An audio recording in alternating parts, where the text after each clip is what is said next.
各位聽眾，大家好，歡迎大家翻嚟收聽 2CR 澳洲中文廣播電台。你而家收聽緊嘅節目係《漫步人生路》第二季，我係今日嘅節目主持人 Sunny，同喺空中見面嘅仲有我嘅拍檔阿 Sam，阿 Sam 你好啊！各位聽眾好，又開始咗《漫步人生路》呢個節目嘅時間。今日我哋好開心請到一位博學多才嘅猛人上嚟節目。呢位咧就係 Eddie 李偉才博士。咁佢做過好多份工嘅，包括就係做過太空館嘅助理館長啦，香港天文台嘅科學主任啦，仲有咧就香港傑出青年協會嘅主席，仲有個科幻小説作家。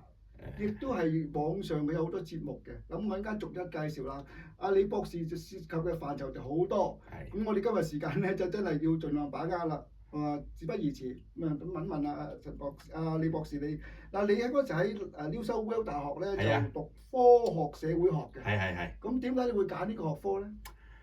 其實我喺香港嗰陣時咧，我喺香港大學讀嘅就讀物理學嘅，咁但係就冇讀到博士啦嚇，出嚟做嘢啊咁樣。咁但係到我咧第一次移民咧，其實我係94年尾咁上下咧第一次移民嚟嘅。咁我就覺得應該都係有機會就讀翻個博士啦咁樣。咁但係最先其實我唔係喺新南威爾斯嘅，我係喺雪梨大學嘅。咁但係雪梨大學嗰陣時咧，我就係最先讀科學哲學同科學呢個史學添，科學史添嘅。因為我對呢兩方面都好有興趣。因為我以前雖然話係讀理科啦，但係即係我對歷史啊、對哲學啊都好有興趣嘅。咁但係讀咗1年之後咧，我就再了解下，原來即係我嘅興趣又似乎又再轉移咧，就喺科學社會學啦。咩叫科學社會學咧？就即係話其實科學同埋科技咧個發展咧係對社會即係各方面嘅影響啊。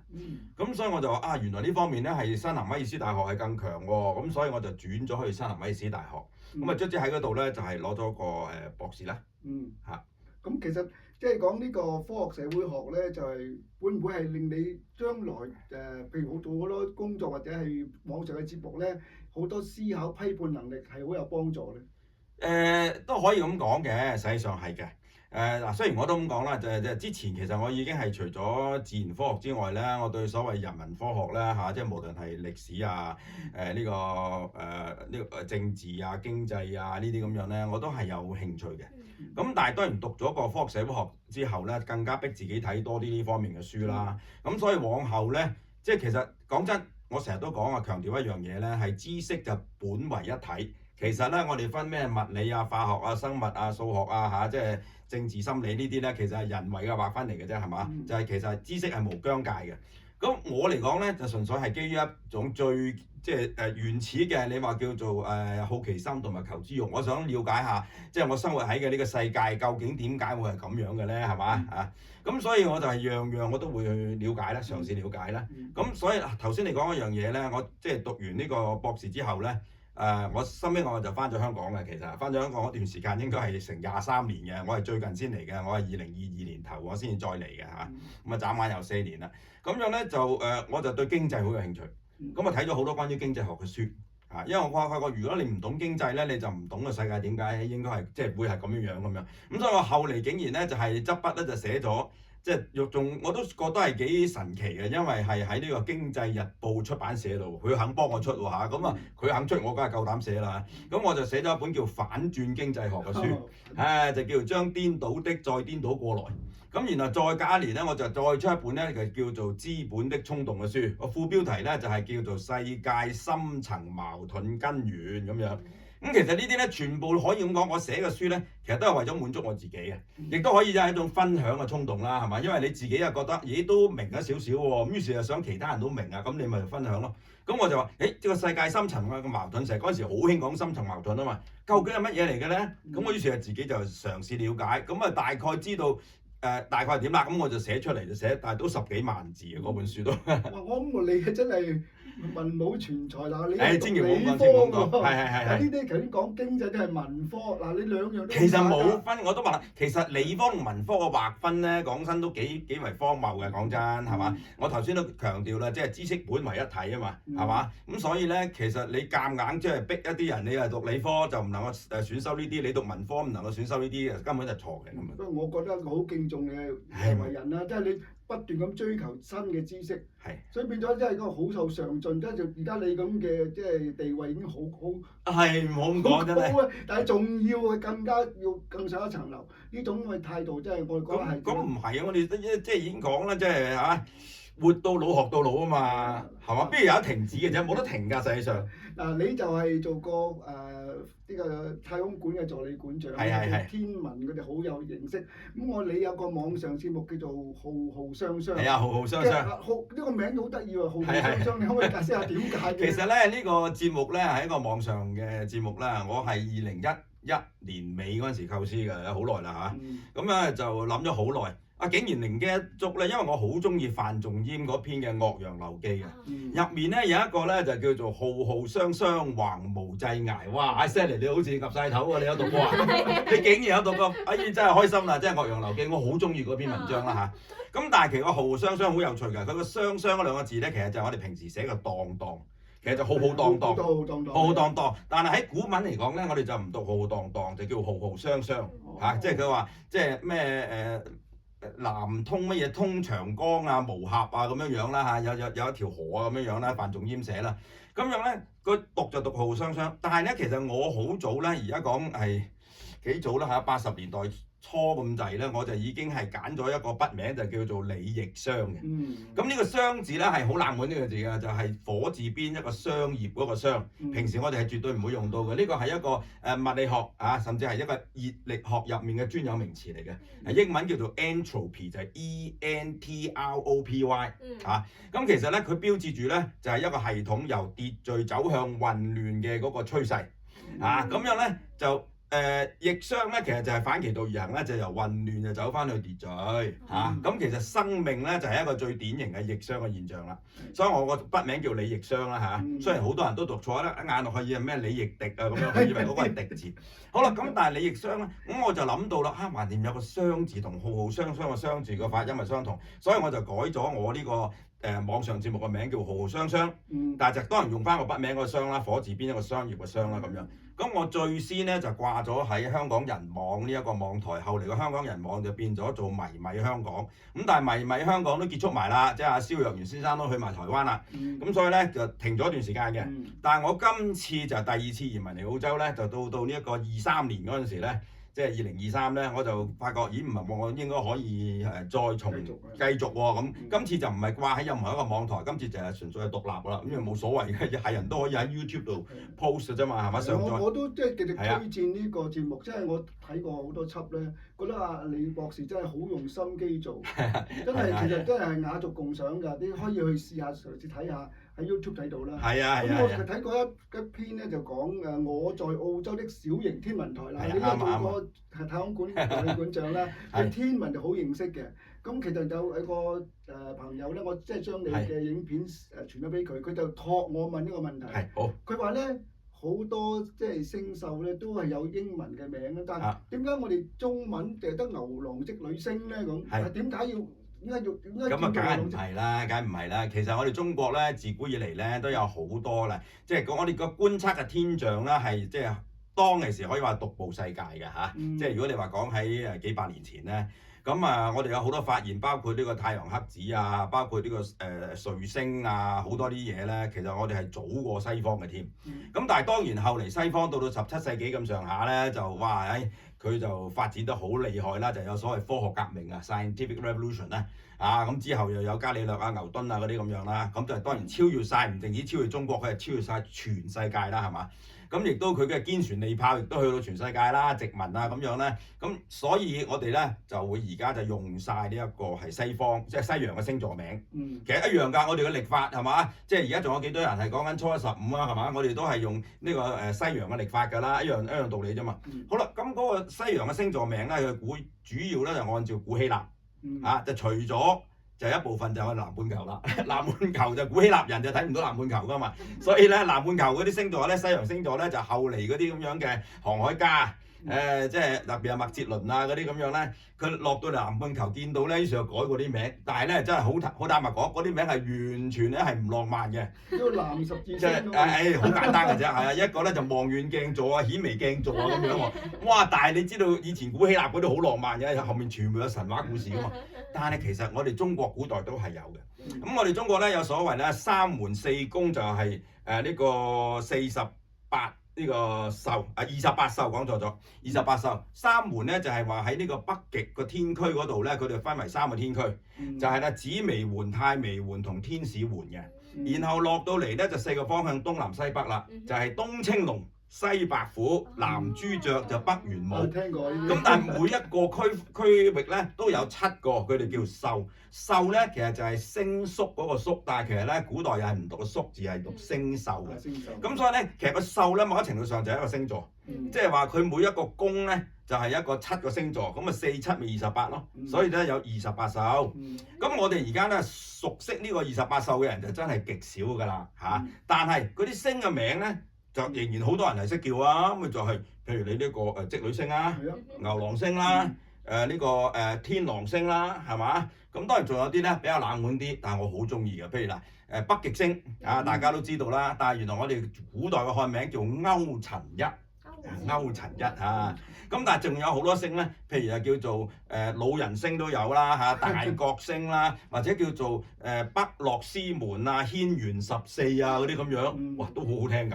哇，其實真係我呢輯叫喺叫做我的小型天文台，咁你咧就喺個後院嗰度咧，真係整咗個，係，咁係專登整個屋頂度打開嘅，冇錯冇錯，望嘅望星嘅咁。喂，呢個嗱，可唔可以介紹下點樣觀星咧？其實係咁樣，講真，呢個小型天文台咧，就係我畢生嘅夢想嚟嘅嚇，即係你可以話咧，就係40、50年就得，或者最少30年啦。因為咧，我上次移民嚟94年嚟嗰陣時咧，我就已經好想喺個後花園起。當時我個後花園好大嘅，但係揾都揾唔到人起，因為咧呢度嗰啲嘅builder啦嚇，即係專係起嘅啦，佢哋冇興趣起，亦都佢哋冇經驗起，就唔想起啊。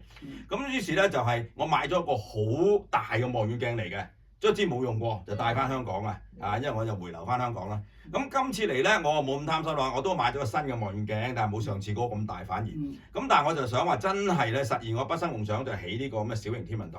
咁樣咧，但係好彩今次咧就係我個即係好朋友，其實佢個親家就做呢行嘅，咁咧就卒之就幫到我手，但係都等咗成2年幾，都係大概1年前左右咧先至起好嘅。因為個難處頭先你都講咗啦，唔係話起一間屋仔咁簡單，起間屋仔係人都識起啦。你係要成個屋頂可以燙開啊嘛，咁你先至可以喺入面嗰個望遠鏡睇到個天睇星啊嘛。咁你成個屋頂燙翻埋，但係咧你又要係可以係遮風擋雨啊，係嘛？咁呢樣嘢咧就好多啲呢度嘅人就唔願意起啊，即係又冇經驗啊咁樣。咁啊卒之今次係起咗嘅，咁但係咧我都係好卑微下嘅，即係我係用到最細嘅一個即係最簡單嘅設計啦，最細嘅面積啦，叫僅可以擺得耐嘅望遠鏡望到個天就算㗎啦，因為我唔想即係壓咗我個後花園咁多嘅空間啊咁樣樣，咁但係都好滿足啦已經。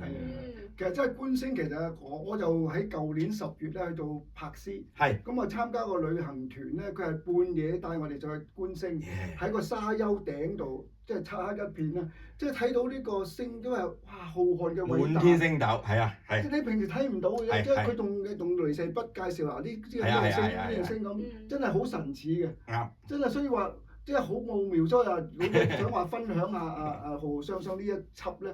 即係對，大家都可以上去睇下，係嘛？我的小型天文台。因為呢個節目咧，你就係標榜上至天文地理，係啊，乜都講㗎，科學乜都講。天文地理我係明啦，跟住人文科學係咩嚟嘅？人文科學咧，其實就係我哋所講嘅，譬如係歷史學啊、政治學啊、社會學啊、經濟學啊、心理學啊呢啲咧，即係同人有關嘅，我哋就叫人文科學啊。文係文章嘅文啦，係嘛？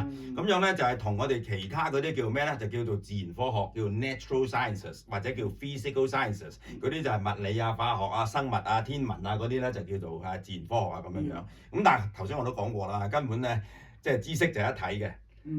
咁你實際上嗱，我哋可以講係宇宙嘅起源啦嚇，即係時空嘅起源啊、物質嘅起源啊咁樣啦。然之後就講譬如我哋嘅銀河系嘅起源啊，然之後我哋嘅太陽系起源啊，我哋嘅太陽嘅起源啊，地球嘅起源啊，然後生命喺地球上面嘅起源啊，生命嘅演化咁，原來到最後係講到人類嘅起源啊。好啦，人類嘅起源就會講到文明嘅起源啦，文明嘅起源就講到社會制度嘅起源啦，咁啊經濟制度嘅起源啊，資本主義嘅起源啊，民主制度嘅起源啊，邊度有分嘅啫？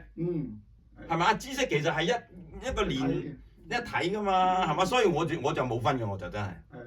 咁其實呢個即係呢個學科咧，即係咁啊帶出咗好多核心嘅價值觀出嚟。啱嗱，最近我都講過兩講咧，我而家都幾滿意嘅，因為唔係咁多人喺網上會講。一個就係叫做自由主義及其不滿者。咁呢個自由主義咧，其實就係真係主導我哋呢個世界過去呢200-300年啦嚇，就係嗰個發展嘅一個中心嘅思想嚟嘅，一個哲學思想啊，就係 liberalism 啊，就係所謂 liberalism 自由主義。咁當然就同我哋而家好多咩 liberal party 自由黨嗰啲咧就有所不同嘅，雖然佢哋都係標榜呢個自由主義，但係即係呢個係廣闊好多嘅，係一個政治哲學入面一個概念，咩叫 liberalism 咧咁樣樣。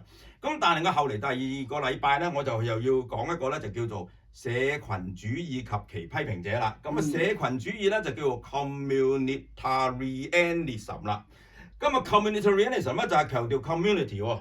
嗱 liberalism 咧就強調 individual 喎。即係話自由主義咧，其實好強調嗰個人咧，嗰個係獨立啦、自主啦、嗰個自由啦，係嘛？總之咧，我冇傷害到其他人咧，我係做乜嘢都得嘅。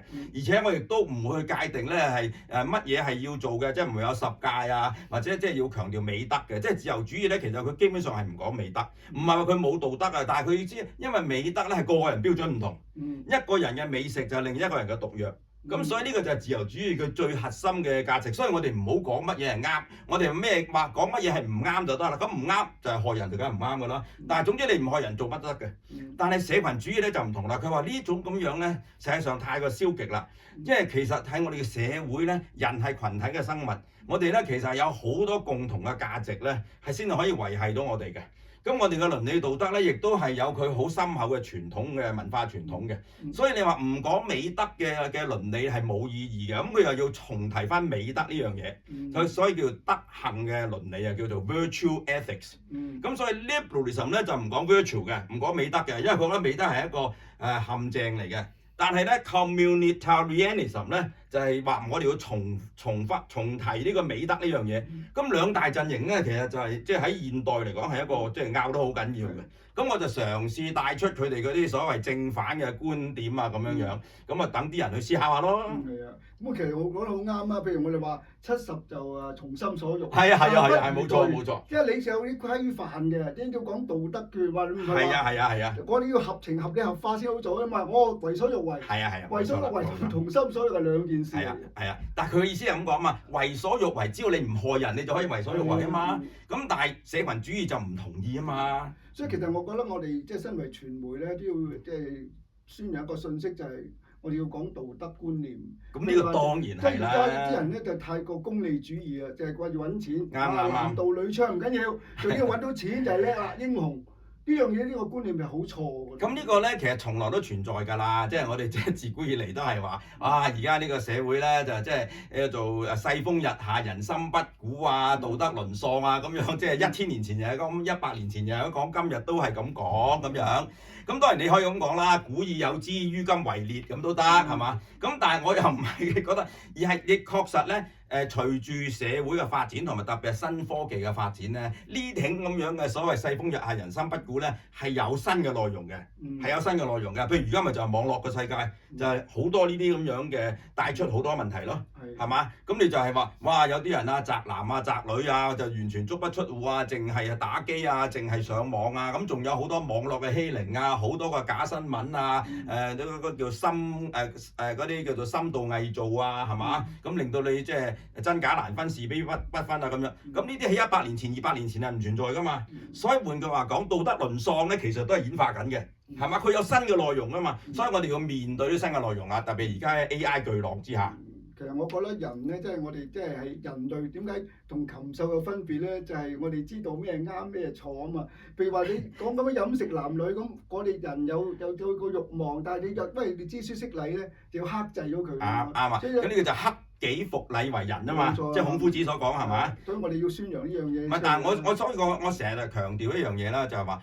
我哋已經係摒棄咗以前嗰種咧，就係話樣嘢都要訴諸權威啊，就訴諸呢個傳統啊，或者訴諸群眾啊，有時甚至訴諸無知啦咁樣啦咁所以咧，因為我哋已經解放啦，我哋思想解放啦，即係等於以前我哋由舊社會中國到新社會加春秋啊、巴金啊嗰啲咁樣，咁啊強調獨立嘅思考係啱嘅，但係獨立嘅思考唔係話表示真係乜嘢嘅倫理規範都冇晒啊嘛，絕對唔係㗎啦，一定係嘛？其實我哋成日都咁講㗎，你話道德無用本身都係一個道德判斷，係咪啊？係咪啊？即係根本係你逃離唔到道德呢樣嘢嘅根本。好啦，咁但係個問題，你點樣嚟去建立一套真係適合現代嘅人類、現代嘅社會一套道德咧？呢個係永恆嘅課題嚟嘅，呢個係無可迴避嘅永恆課題。咁呢個一定係透過咩咧？就係不懈嘅嗱，一個係教育啦但係另外一個咧都係要互相嘅交流同埋一個討論。就係一個係公眾嘅理性嘅廣泛嘅討論，